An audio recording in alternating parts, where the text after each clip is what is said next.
Оюу толгойн уурхайд олборлсон хүдрийг дараагийн шатанд шилжүүлэхээс өмнө дөргөлтөж шигшүүрээр ялгадаг. Мэдээж энэ шигшүүрийн тор нь цөмрөлт үүсгээргүй бат бөх байх ёстой.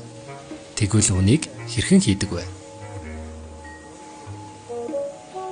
Энэ бол уул уурхайн баяжуулах үйлдвэрийн тоног төхөөрөмжийн резинэн идэг сэлбэг хэрэгслийг дотооддоо үйлдвэрлэдэг National Mining Machinery компани.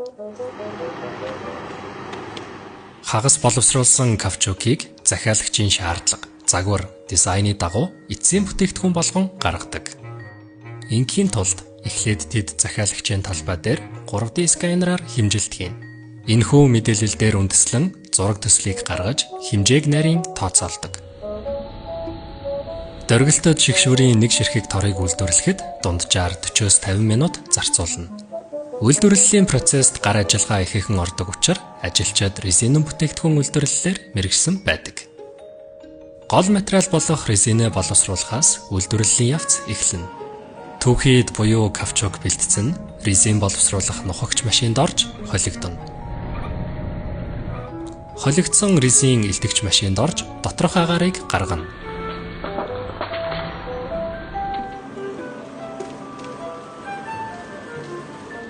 Ингээд өндөр даралтаар шахаж гаргасан резинэ 24 цагийн турш амраана.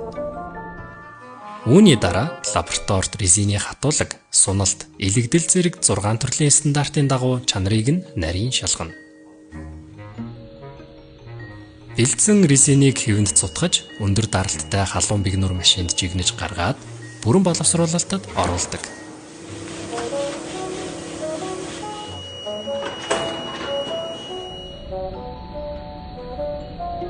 Бэлэн болсон резинэн бүтээгдэхүүнийг савлан олон улсын стандартын дагуу баригдсан агуулгаас ачиж оюу толгой руу илгээнэ.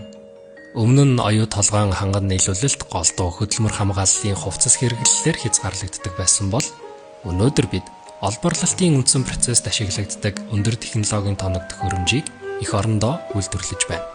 Оюу толгой компаниас тавьдаг олон улсын стандарт шалгуурууд нь дотоодын үйлдвэрлэгчдийн чадварыг шинэ шатанд гаргаж байгаа юм.